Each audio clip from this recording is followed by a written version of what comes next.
Hello, this is Matt Slick from the Matt Slick Live podcast, where I defend the Christian faith and lay out our foundations of the truth of God's Word. Your chosen Truth Network podcast is starting in just a few seconds. Enjoy it, share it, but most of all, thank you for listening and for choosing the Truth Podcast Network.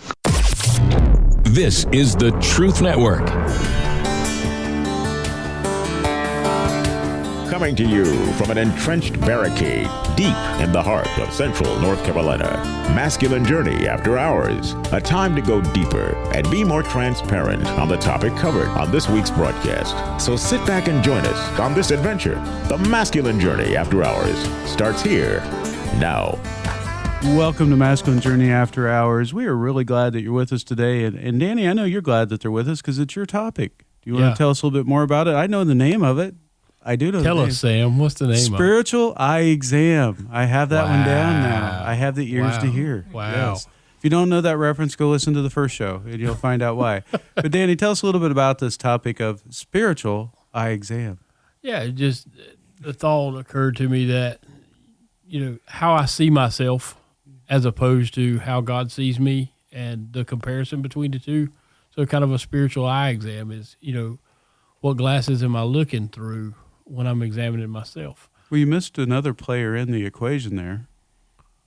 You just said you and God. Yeah. There's another person that tries to tell you how to see yourself. Oh, the enemy, yes. Yeah. He screams loudly. Yeah, you go back to the old TV shows with the angel on one shoulder and the devil on the other, and it's kind of who's screaming at you the loudest. Right? And they both look like you. That's kind of scary. Yeah. It is kind of scary. Well, we've had a great first show, and we're going to hopefully continue with stories and some great questions that Danny has. But first, Rodney, we have your clip that we'd like to set up. Yes, your clip made the cut this week. Miracles upon miracles. It is. Your prayers are answered, my son. All right, I'm going to stick to the clip because there's some stuff from what you guys were talking about in the first show that's like, wow, kind of had a little, revelation myself about identity and what people speak into. Why don't you share that? Then we can do the clip. We got time. Okay. Well, you guys were talking like, here's what I hear, which is bad, but yet I'm better than that. I'm more than that, right? Like the enemy says bad things. Well, I was like thinking, because even in my talk, I was like, okay, well, most of the time what people said to say about me, my aunts, my cousins, my uncles, my mom and dad, my friends, was generally really positive. I was well thought of. I got in no trouble. I was always praised for being adult when I was a kid and just always put a little higher than what I thought I was. I was sitting there thinking while you guys were doing that, I was like, you were trying to tell me all along, but I wouldn't listen, right, Lord? That I was something that I wasn't thinking I was, which is a little opposite. So if there's other people in that camp also that are like, yeah, I've had people say positive things about me, but I just wouldn't believe it. I wouldn't go there. The enemy and his lies and what the world says just wouldn't let me ever believe that I was more than what I thought of myself. The other part of that is you're probably still wearing a mask, and so you can't feel the love through the mask. Yeah, when I look in the mirror, I see something completely different than what everybody else sees. Right, and now that God's helping you take that down, you can see, oh, that's really what was going on. Yeah, exactly. Yeah, so in that vein of worldliness, because when this topic came up, that's where my mind went was, well, there's two sides. There's worldly and there's godly. And that's where even tonight I was just trying to make sure that, is that where you're really wanting to go with the topic, Danny? And where I went was, well, yeah, how do I see myself? Because it's depends on what time of day and what the way the wind's blowing and what's the situation, like you were saying earlier in the previous show. And so what I kind of concluded with was there's something worldly. So I just kind of looked up how I see myself or something like that. And next thing I saw was this Jordan Peterson clip. He was how you see yourself is he did a topic, I guess, on it, but this was an excerpt from it that was just a Q&A, and he just a little bit of him answering it. And you'll hear him go over a bunch of things, and every once in a while he'll hit on a little nugget of truth, but most of the time he's just kind of rambling about stuff. And a lot of people, kind of end up idolizing this guy, in a way that, oh, he's just so brilliant. But he misses the truth. He gets really close. He swings, he gets a little tangential touch to the truth, and he hits on a little bit of nugget, but he goes off. So what happens in this clip is he's talking about how he's reacting to the question, and then the thing that you're not going to hear in the clip is that he goes off about seeing a stack of different things. Before we get to that, we're all sitting there going, if you've been around Jim a little too much because tangential. You don't know what a tangent is? I know what a tangent is, but I've never heard tangential. Yeah. Okay. Something, swings by something and just barely greases by it and just hits it like a tangent. That's that's tangential relationship then. Jim knew. I knew he'd know exactly. I'm sorry. Okay. I'm sorry. I want to be on the same page. Tangent. You got, but not tangential. The word of the week brought to you by Jim Graham's Encyclopedias. But there's a point. So what he does at the end, he's talking about, you're not going to get this, like he's talking about a stack of papers on your desk. So he had a little diatribe about a stack of papers that I cut out of the middle of it. But that's where he's like, you can't even face up to that. But there's just, as you listen to this, you'll find some things that are a little bit of nuggets of truth and a bunch of stuff that's just somebody trying to explain something they don't know anything about. In terms of potential, well, you'll discover a little bit more about your potential as you discover who you are, especially the darker parts of yourself, because then you discover your potential for mayhem. There's some real utility in that. It's actually something that strengthens you, because the first thing that a realization like that can in fact produce is the ambition to incorporate that dangerousness into a higher order personality. And that can make you implacable. That can make you someone who can say no when you need to say no. That can make you someone who won't avoid necessary conflict. And so that's unbelievably useful. And so that's one of the potentials that you might discover. The other thing you do to discover your potential is you challenge yourself. It's like Rule 4 in my book, 12 Rules for Life, is compare yourself to who you were yesterday and not to who someone else is today. And that's kind of a good way to start this. It's like, take a bit of a look at yourself and think about what's not so good that you could improve, that you should improve by your own standards, and that you would improve, and set yourself a little goal. It's a humble goal, because really, are you such a coward that the best that you can bloody well manage after a month of avoidance is 15 seconds of exposure to a stack of paper? It could easily be. You've been avoiding it. You're obviously afraid of it. And so the situation could be that dismal and dire. And you might think, well, geez, it's no balm to my ego. It's not fostering the strength of my ego to recognize in myself someone who could only withstand 15 seconds of exposure to that thing I'm afraid of. And so that's a form of humility too. So in there, it's just interesting how, don't compare yourself to others is kind of what he said in there. It's like, yeah, that's right. That's not how we really should live. We compare ourselves to God, and that's where we really see who we really are. Mm-hmm. But then he talks about ego and other things. It's just, if all we're doing to sit around and do is just puff up our own ego, that's not going to get us anywhere near truth. Mm. That's just going to take us right down what we were talking about earlier, like for me, which is me on a negative side, and other people, getting brought down from the enemy too, and others around them in society and stuff like that. When you start listening to people just ramble on like I'm doing now, and you get into just, I can just keep talking and talking. I got stuff thrown out because he's got so much around his head. People start thinking that's truth, and it's just a long distance away from that. Yeah, a little bit of him goes a long way. Yeah, there was that nugget in the middle. Right. I feel very implacable. Yeah, I feel like I need a dictionary. Is what I feel like. Jim wants to say something. No, I want Danny to say something first. Danny, what'd you call it? It was the best off-air comment we've had today. What do we call when there's a word we don't know? It comes from Encyclopedia Jim Tanica. That's right. Jim Tanica. Well, I understood his words. Every once in a while, he went places that I didn't really want to follow and couldn't follow, but I was very impressed. So help me with implacable. What is that? I don't know. Are you serious? I'm saying that Yeah, I was going to say because that. you're confusing me. I got to focus on Andy right now. Okay. But Well, what is You it? can't be moved. If it's implacable, Andy. Well, he can be moved. Andy, I've always thought of you as a very bright guy, but this guy is highly intelligent. He knows more words than are useful, and I'm accused of that every once in a while. But he said, at least half a dozen times. So you guys are in the same class. I love it. Thank you for bringing that up. Yeah. That's a good point, Jim. So what is implacable? What is implacable? You're unmovable would be. Whoops. I went limp. Unlike the microphone. Yeah, it lost your luster there. So, when we go to his clip? Yeah, go to Andy. So his clip being Andy, I guess if you can't see who I'm pointing to. Andy, what's your clip?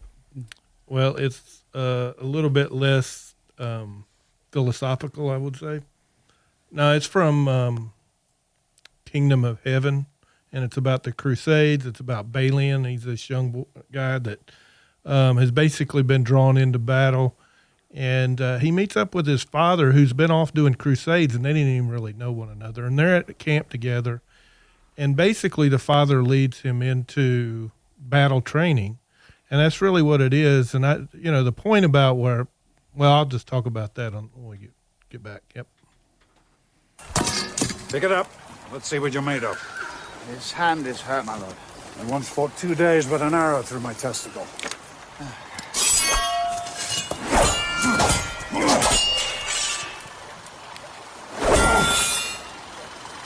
Never use a low guard.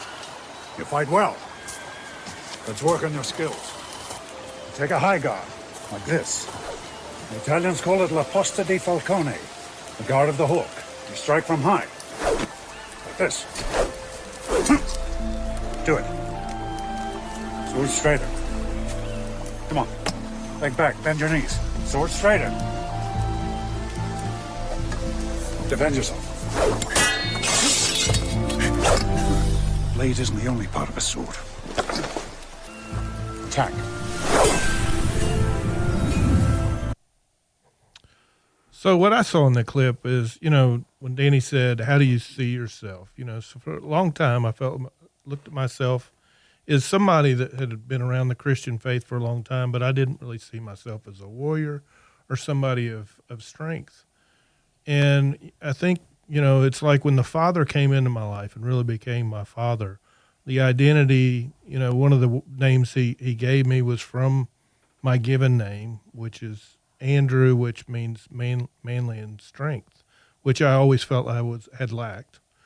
But but before then, the first name I got at boot camp was Mighty Warrior, which to me I was like, I don't even know the context of that. It was just getting initiated at boot camps and stuff, and really that I just feel like that is where I'm at, where Balian was. He's being introduced to the Father, and he's learning, just picking up the sword and learning how to swing it, how to keep it high.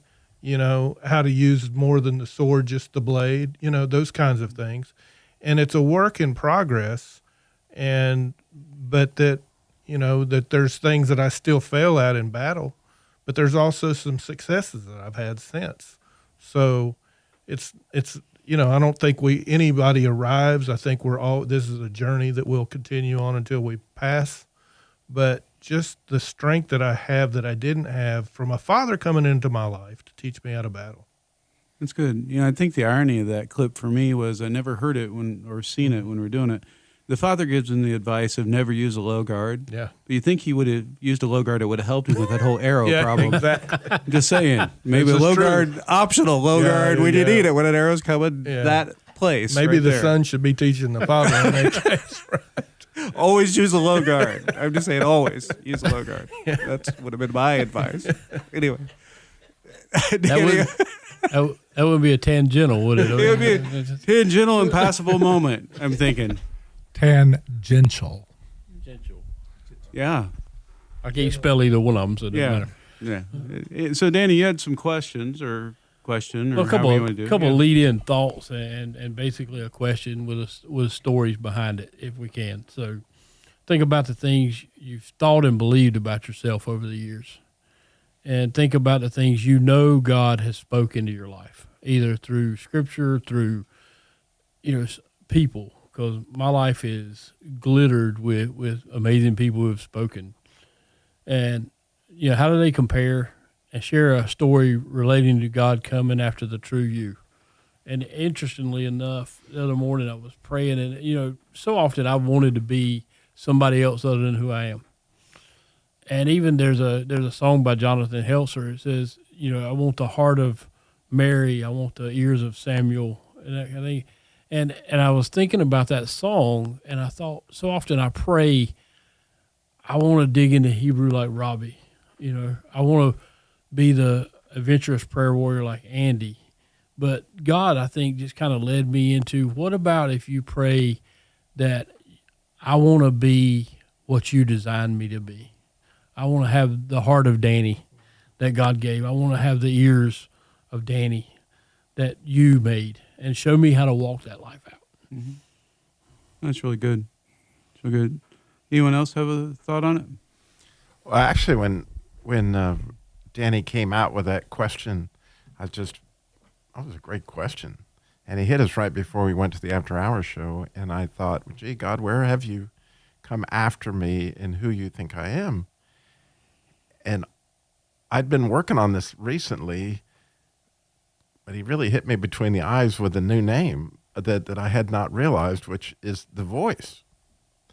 Because when he originally called me to do the Christian Car Guy show, I didn't do public speaking. I didn't really speak. Well, I spoke on occasion.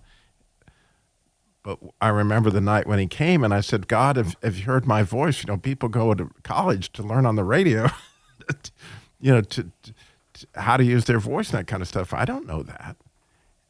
And he was very clear. He said, trust me, you have the voice. I want the voice. And so as I was studying to do this Seder that Andy came in the Herald last week, I came across this rabbi was teaching on why they pray their prayers in unison. If you ever go to a Seder, all the people are praying the blessings all at the same time. And maybe you go to a church where people recite things. And he said, to God, your voice is a sapphire. That, it's like that voice that you've been dying to hear, like he's dying to hear your voice. And so often when you pray silently, he would really like to hear your voice because he created it with a voice. And as I was sitting there thinking, man, God, you really like my voice. And sometimes when I pray in the car nowadays, since I'm quoting the 119th Psalm, as Danny pointed out, I really get into it, and I'm really talking. I'm giving him the whole voice, like the whole deal, and I've realized what kind of freedom there is in that, and I realized that he really thinks of me.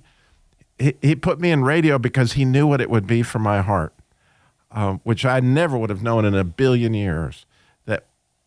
In spite of overcoming what it took to get on the radio as far as my own fears and all those kind of things, what it has done for my heart and my life to be the voice, which, one of my favorite verses in the Bible is, certainly the book is the Song of Solomon, but one of the coolest things at the very end of the 8th chapter, the beloved, in other words, here's the bridegroom, this is Jesus. And what's the last thing that he says to the bride? Which I think is critical for all of us to hear. Let me hear your voice, right? And so when I'm praying, I'm thinking, man, I'm gonna have to do a lot more of that. So there's my 2 cents. Well, you're saying that, it's funny that one of the people I've wanted to be more like is Robbie. And finally God got tired of me saying that, and he said, no, I want you to be Jim. I've got a Robbie. And then I was thinking, yeah, and one Robbie is plenty. But it is often that we do compare ourselves with others, and that's what we want. And you guys, I saw you looking up, I think I saw you looking up Implacable during the break, so we'll let you give a better definition later. Mine's hazy. But I pursued knowledge for many years. And I really was geeky enough that I was reading dictionaries and encyclopedias, and I made the mistake of sharing that with my brother. So you're going to hear more often than you want to. But I learned about 30 years ago, which was less than half my life ago, so it seems fairly recent, that the pursuit of knowledge is not that important. We need to be pursuing wisdom, and it doesn't take a great brain to do that. And I thought I had a great brain, and I used to take a lot of pride in that, but after losing my keys today and my phone twice, one time it was in my back pocket and my pocket knife, and it's something else I couldn't find that now I've forgotten about. My brain's getting kind of soft, and that's okay because I've got God, and that's enough for any of us. And anybody that can see themselves through God's eyes, first of all, you're seeing a true picture, because that's what you're going to be for eternity. And you are perfect in his eyes, thanks to what Jesus did for us. So all of us are perfect, and all of us are unique. Not very unique. That's two words you shouldn't use together, but you hear all the time on the radio. But we're all unique, and we're all the way God made us, and we're all perfect. And Sam can't wait to jump on me for that, so I'm going to let go now. It is a very unique opinion, and so I'm very happy with that. You know, for me, the way God's been coming after me this year is different. It's through the word of the year. Ironically, I was not a proponent of the word of the year. Robbie was a champion of it. I was a complacent participant. You know, it's like, all right, I have to have a word, you know, and God makes me keep the same word for a couple of years. You guys have heard that before, because I just didn't do anything with it. He's like, okay, you're not getting away from the word.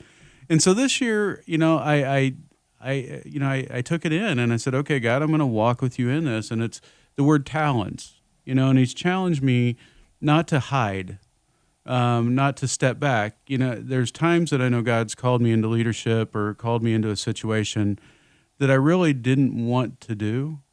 And so I'd shy away from it, you know. And so this year I've been stepping into those opportunities.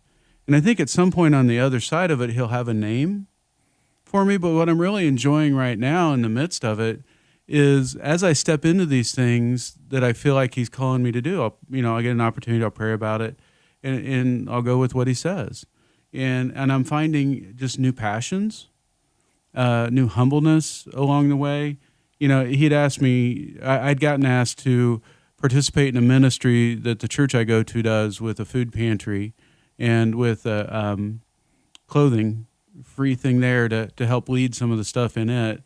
And I prayed about it. God said, yeah. And I spent the last 2 Saturdays there with the people who that is their passion, and just how humbling it is and how grateful I feel to be a part of something that they're doing.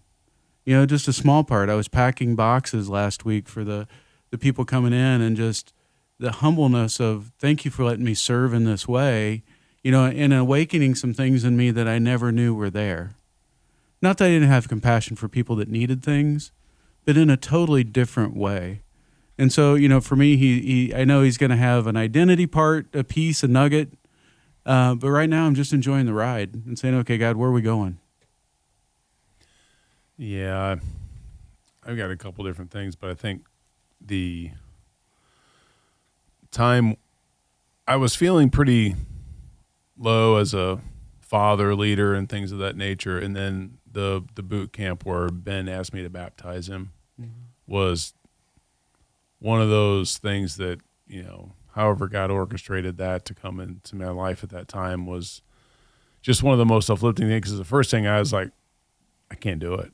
That's the very first thought that I had. I'm going to blow it. I'm not going to get it right. I don't know what to do. And I'm like, just allowed God to kind of work with me. Again, I went back to, because the boot camp prior, I got my wound, and I'm like, okay, because I was living in, okay, I am a son of God. That's where I'm at. That's who I am. And I was trying to do as authentically as I could to live in that and not just say it, but actually mean it, feel it, live it, and walk in that. And so I was like, okay, well, what do I need? I was like, I don't need to do anything. I just need to be myself, let it come, and just have a baptism in front of all of you guys at the camp and have you guys participating in that was just wonderful. It was great for me to get to do that with my son, with the other men that I love there too, and just the way God came after my heart to just say, this is a moment that I have for you is just a beautiful gift. Thank you. Said you had a couple. What's the other one? Well, it was really the camp prior where I got that wounding. I was just in a season of really praying and like, what do you have for me? What is it that you see in me? Because I didn't want to go to the wound. I didn't want to go to my new name. It wasn't a place that I wanted to go. I was just more open to, okay, God, I want to just listen and hear and understand what you have for me. Where do I need to get some healing and restoration? And basically he went down that path of, well, all those times when you were kind of felt ignored and all this kind of stuff is like, it's just like, you just don't matter. And it kind of, he put a lot of things into my memories of things that had happened that said, this is what you were feeling. You're just feeling like you don't matter, but you do. You're my beloved son. That's very cool. Andy, we got just a little bit of time. You have something? I guess one thing was when I got back from boot camp this time, I was talking to, there was a heavy emphasis on identity at the boot camp, and I was talking to my daughter and a friend of hers about identity, and we were talking about one of her friends, Daniel, was having his birthday, and I was like, I gave him Danny's name, God is your judge.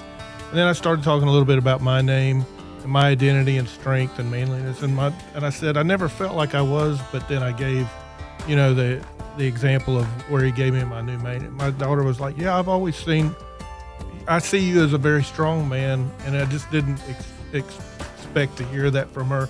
There's more to it, but it was cool how that worked out. Well, thank you, Andy.